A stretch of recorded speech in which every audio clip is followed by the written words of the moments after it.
Now, hello again. Just taking a quick look outside. Lots of cloud cover still in place. We're sitting under mostly cloudy skies here in San Angelo.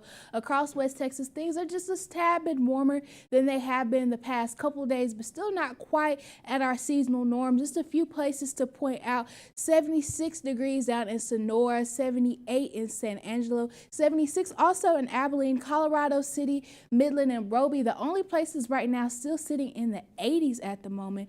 All of us, though, are going to see a pretty mild night ahead of us. We've been seeing a couple of mild nights this week because those stubborn clouds that I mentioned earlier just doesn't want to budge. And then these breezy winds coming from the south are helping usher in warm air. So as I mentioned before, you have those winds bringing in the warm air. The clouds act as a lid to keep in that warm air. So we're going to see lows only getting to the lower to mid 60s. 66 is going to be the low in San Angelo.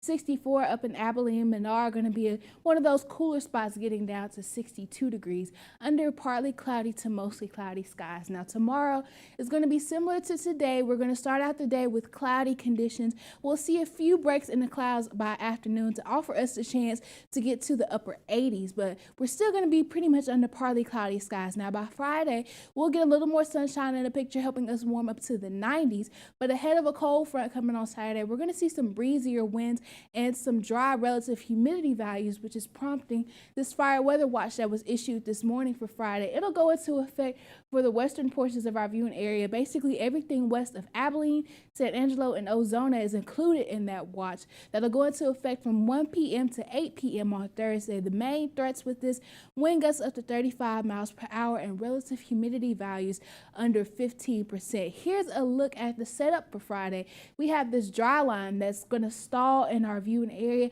That's what's prompting such critical dry conditions to our west. As you see, San Angelo seeing relative humidity value of 12%, Robert Lee lower at 4%, even towards the Permian Basin even lower at 3%.